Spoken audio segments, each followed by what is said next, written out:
The dust rose in small, choking clouds with every step Clara took along the wagon trail. Her arms ached from carrying Samuel, her 5-year-old boy, though he weighed no more than a child of 3. His head lolled against her shoulder, his eyes glazed with the dull shine that came when hunger had lasted too long.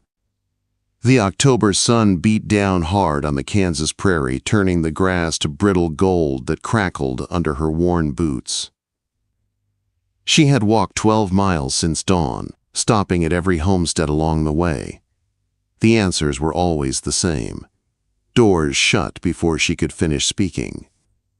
Women clutching their aprons and shaking their heads. Men spitting tobacco and muttering about bad luck following widows. Mrs. Garrison had peered through a crack in her door and hissed, "We got troubles enough without taking on yours. Get on." Clara's throat was raw from dust and from holding back tears. She couldn't cry, not when Samuel needed every drop of moisture her body could spare. Their water had run out yesterday. The jerky she'd been rationing was down to a piece no bigger than her thumb, tucked deep in her pocket for when the boy woke again. "Mama," Samuel whispered weakly, "my belly hurts." "I know, sweet boy." She shifted him to her other hip, though both sides burned with pain. "We'll find somewhere soon. I promise." It was a promise she didn't believe anymore. They'd been walking for 3 days, ever since Sheriff Watson had evicted them from their shack outside Miller. Her husband's debts, he said, showing papers she couldn't read. The bank owned everything now. The land, the tools, even the table where she'd served their last meal.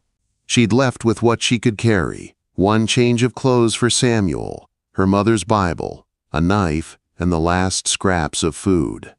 Everything else stayed behind, including her pride. The sun had begun to sink when she saw it, a horse ranch lying low against the horizon. A few rough-hewn buildings, a corral filled with restless horses, and a thin column of smoke rising from a chimney.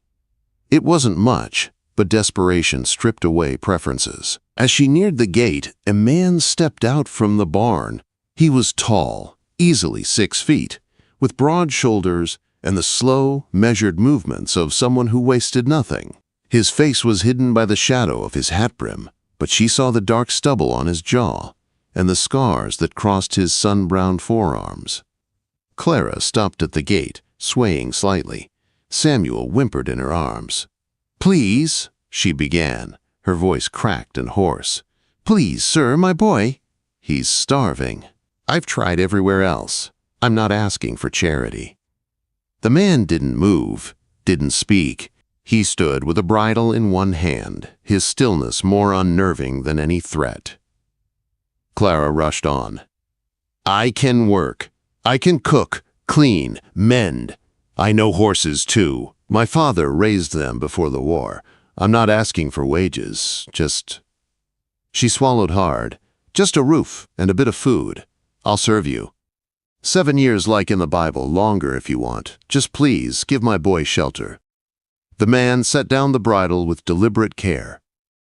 He walked closer, his boots raising little clouds of dust. Now she could see his eyes, cold, piercing, the color of winter sky. They shifted from her face to Samuel's hollow cheeks. "What's wrong with him?" His voice was low, rough as gravel. "Hungry," Clara said. "We haven't eaten proper in 4 days, just bits of jerky and dirty water. I think he's got a fever, too." The man's jaw tightened. He looked toward the setting sun, then back at her. The silence stretched until she thought she might scream. "I'll work hard," she whispered. "Harder than any man. I won't cause trouble. I'll sleep in the barn if you want. Just please. He's all I have left." Quote, something flickered in his eyes, too faint to name.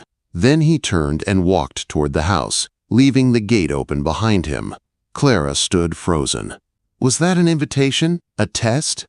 Then his voice came, steady and deep. "You coming or not?" Her legs nearly buckled with relief. She hurried through the gate, clutching Samuel close. The house was plain but solid. Log walls, a stone chimney, glass windows that hinted at modest prosperity. Inside, everything was clean and in its place.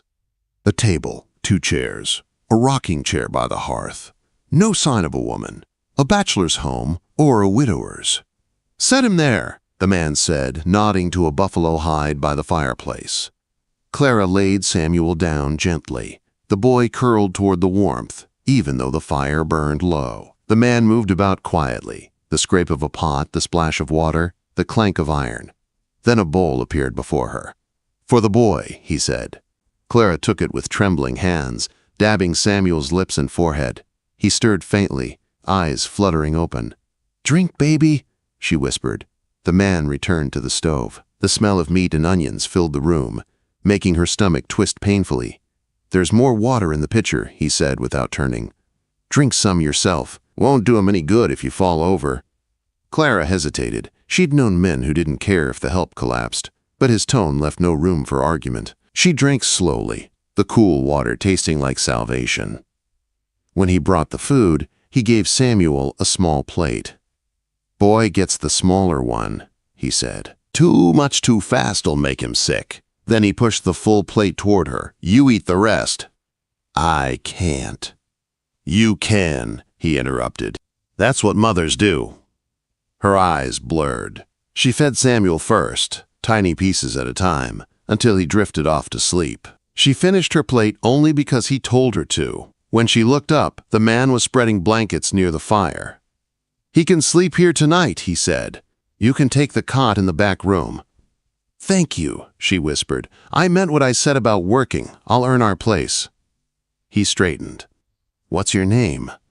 "Clara Mitchell. This is Samuel." "Ethan Reed." He picked up his hat. "Rest tonight. Work starts tomorrow." She nodded. "Mr. Reed, why didn't you turn us away? Everyone else did." He paused at the door, hand on the frame. A man'd have to be less than human to turn away a starving child. When the door closed behind him, Clara sank beside her sleeping son. For the first time in weeks, she dared to believe they might survive. Outside, she could hear Ethan talking softly to the horses, his voice carrying through the night, rough, steady, unexpectedly gentle. In that sound, Clara felt something she hadn't known in a long time: hope. Clara woke to unfamiliar sounds: the creak of floorboards, the soft neigh of horses, the pop of a newly stoked fire. For a moment, panic seized her. Then, she felt Samuel's warm little body curled against her side. They were safe. The scent of coffee and wood smoke drifted through the air. The house was empty, but signs of Ethan's morning routine were everywhere. Fresh wood stacked by the hearth, a bucket of clean water near the door. 2 plates on the table covered by a clean cloth. She lifted the edge, biscuits and preserved peaches. Samuel stirred, blinking in the dim light. "Mama, where are we?" "Somewhere safe," she whispered. "Come, eat." His forehead was cool, the fever had broken. Watching him eat, color slowly returning to his cheeks, Clara felt something shift inside her. For the first time in months, she wasn't running. Through the window, she saw Ethan in the corral, working with a restless stallion. The horse reared, but Ethan never flinched. He moved with calm authority, his voice low and steady. The animal circled him, snorting, before finally submitting to his touch. After breakfast, Clara explored the house. Everything was plain but clean, no woman's touch anywhere, just order and solitude. She found a small bedroom with a narrow cot and washstand. Her room now. She straightened the blanket, set her few belongings on the shelf, and decided to earn their keep the only way she knew how. She found a broom and began to clean. Samuel followed her, eager to help, carrying rags and fetching water. By noon, the house gleamed. When Ethan returned from the fields, she had beans soaking and biscuits rising near the stove. He stepped inside, pausing at the doorway. His expression didn't change, but his eyes scanned the tidy room, the clean floor, the meal on the table. "I started the washing too," Clara said quickly. "Your shirts were in the basket by the door." "I hope that's all right." Quote. He hung his hat on a peg and washed his hands. "Boy looks better." "The fever broke." He ate well this morning. Ethan dried his hands and studied Samuel, who peeked shyly from behind Clara's skirts. "You know horses, boy?" "Mama showed me some," Samuel said softly. "Come on, then." He headed toward the barn without waiting. Clara hesitated, then followed, Samuel's small hand tucked in hers. Inside, the air smelled of hay and leather. Horses turned their heads as they entered. Ethan stopped beside a mare and her spindly-legged foal. "Her name's Buttercup," he said. "Foal was born 3 days ago. Don't have a name yet." Samuel's eyes lit up. "Can I pet her?" "If you're gentle." Ethan crouched beside him, guiding his little hands. "Like this. Let her smell you first." His tone was patient, his movements slow and sure. Clara watched quietly, something tight in her chest easing. This man who'd given them shelter, he had a gentleness he kept hidden under all that silence. "What should we name her?" Ethan asked. Samuel looked thoughtful. "Star. She's got one on her forehead." "Star it is." They stayed in the barn an hour, Samuel learning about horses, Clara watching Ethan with a mix of gratitude and wonder. He was a man who'd clearly known loss. She could see it in the way he moved, like someone who carried ghosts. At dinner, Samuel couldn't stop talking. Ethan listened quietly, asking small questions now and then. When the boy finally ran out of words, the house fell into comfortable silence. Ethan stood. "I'll be working the north pasture this afternoon. There's mending in that basket by the chair if you're inclined." She nodded, grateful for the task. He left without another word. That afternoon, Clara sat by the window, needle in hand. Outside, the prairie stretched endless and golden. Inside, the rhythm of her sewing mixed with Samuel's quiet play. For the first time since Tom's death, life felt almost normal. When Ethan returned at dusk, she had supper waiting, beans with salt pork, biscuits, and wild onions she'd found by the stream. He ate in silence, then said, "Good meal." Quote, "Thank you," she murmured, surprised by the warmth those 2 simple words brought.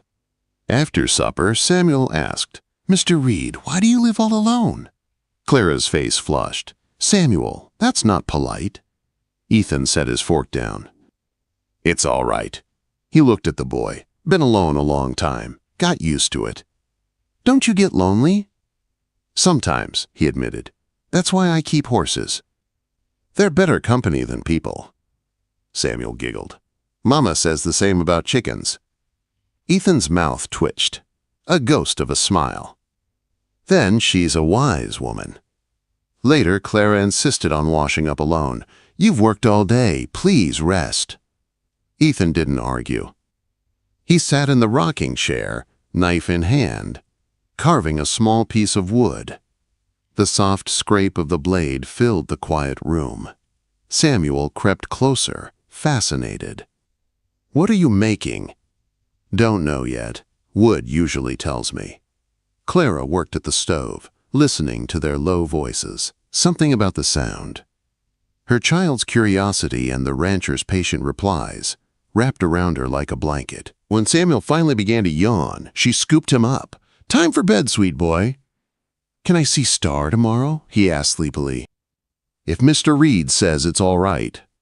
Ethan nodded. Foal needs people around her. After tucking Samuel into his pallet, Clara returned to find Ethan banking the fire. She hesitated. "Thank you," she said softly, "for being kind to him." He looked up. "Boy's been through enough, doesn't need more hurt." "I meant what I said about earning our keep," she said quickly. "You've given us so much. I'll work hard. You already are." His tone was firm but not unkind. "Food's better than it's been in months. House looks different. Feels different. That's not enough. Not for what you've given us. What I've given you is food and a roof. What you've given back is work and peace. Fair trade." She bit her lip. "I offered more than that when I came here." "I know," he said quietly. "Desperation makes people say things they shouldn't. But I don't want that from you." Her throat tightened. "Then what do you want?" Quote, he was silent a long moment. Do your work. Take care of your boy, that's all. He started toward the hallway, then paused. The cot in the back room. It's yours. The door locks from the inside. Clara stared at him. The meaning of those words sank deep. He understood her fear, and he wanted her to know she was safe. Mr. Reed, she began. Ethan, he corrected softly. Just Ethan. He disappeared into his room, leaving her standing by the dying fire. For a long time she didn't move. Then she went to the small back room. The cot was simple but clean. The door did have a lock, a solid slide bolt. She closed it gently but didn't use it. Somehow she didn't think she needed to. That night, lying in an actual bed for the first time in weeks, Clara stared at the low ceiling, listening to the wind outside. For the first time in a long time, she wasn't afraid. Somewhere beyond the walls, Ethan's boots creaked on the porch. His slow steps were steady, watchful, protective. Clara turned on her side, her hand resting on Samuel's empty blanket beside her, and let her eyes close. For the first time since she'd lost everything, she felt the faint, unfamiliar warmth of peace. The storm came 3 weeks later, rolling across the prairie like the wrath of heaven. Clara had seen it building all day. The heavy, still air, the restless horses, the way Ethan kept glancing at the western sky. By late afternoon, the wind howled low, and the air smelled of rain. Gonna be a bad one, Ethan said as he herded the last of the stock into the barn. His movements were quick, controlled. You and the boy stay in the house tonight? Clara helped him shutter the windows just as the first fat drops fell. Samuel danced around them, delighted by the sudden change, but thunder cracked overhead, and he clung to Clara's skirt. They barely made it inside before the heavens opened. Rain pounded the roof like 1,000 hammer blows. Lightning flashed, turning the room white. The storm roared with a fury that made the walls tremble. Samuel trembled too. Mama, it's loud. It's just a storm, sweet boy, she whispered, though her voice shook. Ethan checked the doors and stoked the fire higher. His calm steadiness steadied her. We'll ride it out, he said. House is strong. The wind screamed, shaking the shutters. Something crashed outside. Samuel jumped. Ethan crossed to the window, peering out. Just a branch, he muttered. Then another crash sounded. This one heavier. Clara's stomach dropped. The lean-to, Ethan said grimly. Good thing you weren't in it. Her few belongings were out there. Her spare dress, her mother's Bible, all gone now. But she looked down at Samuel's small face and forced a smile. We're safe. That's what matters. The hours dragged on. They huddled near the fire while Ethan told stories to distract the boy, about horses that outran storms and cowboys who tamed wild mustangs with a single whistle. His voice, usually so quiet, carried warmth that filled the room even as the storm battered the world outside. At last, Samuel drifted off in her lap. You should move him to the back room, Ethan said. Roof's strongest there. Clara nodded, carrying Samuel carefully. His cheeks were pink again, his little chest rising steady. She laid him down and tucked the blanket tight. When she came back, Ethan was still by the fire, feeding it log by log. I'm sorry about your things, he said without looking at her. In the lean-to. They're just things, she said softly. We're alive. That's enough. Lightning flashed, throwing his face into sharp relief. Strong jaw, weary eyes, a man built to endure. Still, he murmured, a woman needs her keepsakes. I've learned to live without much. They fell quiet, listening to the wind. The house groaned, but it held. After a while, Clara asked, Why did you take us in, really? You could have given us food and sent us on. Ethan didn't answer at first. When he spoke, his voice was low. Had a sister once, younger than me. Married a man who took her west chasing gold. He left her when the money ran out. She had 2 little ones. Tried to make it alone. Neighbor found them come spring. Clara's throat closed. Ethan, I'm so sorry. He stared into the fire. Got the letter 2 years after it happened. Too late to help. So when I saw you at my gate holding that boy, I couldn't turn away again. She wiped at her eyes. You couldn't have known. I could have checked, could have written, could have cared enough to try. He stood suddenly. Storm's getting worse. I better check the barn. You can't. Horses need tending. Before she could stop him, he was gone into the rain. The minutes stretched, each one louder and crueler than the last. The storm reached its peak, howling like a living thing. Then the door burst open and Ethan stumbled in, soaked and shivering. "Barn's holding," he said, breathless. "Had to turn the horses loose. Safer that way." "You're frozen," she said, grabbing a blanket. "Sit by the fire. I'll make coffee." "I'm fine." "Sit," she ordered, voice sharp enough to make him obey. She poured hot coffee into a tin cup and handed it to him. The smell of it filled the air between them. "You shouldn't have gone," she said quietly. "Couldn't let them die trapped." His voice softened. "Lost too much already." Quote. Clara knew he wasn't talking about horses anymore. They sat in silence, listening to the storm fade at last. The coffee grew cold. The fire burned low. "I never thanked you properly," she said finally, "for saving us, for giving us dignity." "You don't owe me thanks." "Yes, I do," she said. "You could have taken advantage of us, but you didn't." "Any man who would have doesn't deserve the name," he said flatly. "You were ready to sell yourself to save your boy. I wasn't going to let you lose your soul too." Tears filled her eyes. "Most men wouldn't have cared." "Then most men are cowards." A small, shaky laugh escaped her. "You swear worse than a preacher." "Expect I do." Outside, the wind began to die, leaving behind a strange, heavy quiet. "I should check on Samuel," Clara said, standing. "Clara," he said softly, stopping her. She turned. It was the first time he'd said her name aloud. "About the lean-to," he went on. "You'll stay in the house now. Back room's yours for good. I'll hang a curtain if you need privacy. People will talk. Let 'em. The boy needs a roof, that's what matters." "Thank you," she whispered. He nodded. "We'll go to town next week." "You need clothes and supplies." "I can't let you spend money on us." "You've earned it," he interrupted gently.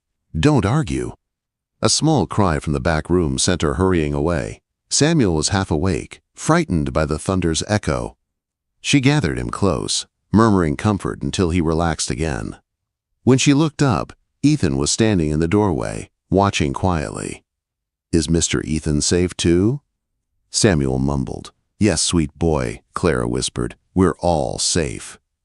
Ethan's eyes met hers across the dim room. For a moment, they simply looked at each other. Two souls who'd endured too much loss-finding. At last, someone who understood. Outside, the last drops of rain fell, whispering against the window panes. And for the first time in a long, long while, Clara Mitchell let herself believe that maybe, just maybe, the storm had brought her home.